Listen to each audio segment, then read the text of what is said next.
आज हम आपके लिए रेसिपी लेके आए हैं बर्फ़ी की। बिस्किट से बर्फ़ी बनाएंगे बहुत ही आसान तरीके से। शुरू करते हैं अपनी वीडियो। बिस्मिल्लाहिर्रहमानिर्रहीम। अस्सलाम वालेकुम व्यूअर्स, यूट्यूब चैनल पर आप सबको खुशामदीद। आज फिर एक नई रेसिपी शेयर करूंगी आपके साथ। बहुत ही आसान तरीके से बर्फ़ी बनाएंगे सुपर बिस्किट से। बहुत ही मज़े की टेस्टी बनने वाली है। 2 से 3 पैकेट हमने लिए हैं बिस्किट के।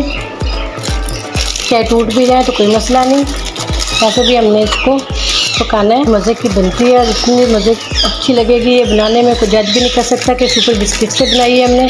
अब इसी के अंदर हम हाफ़ कप डालेंगे मिल्क पाउडर। इसको बनाना शुरू करते हैं।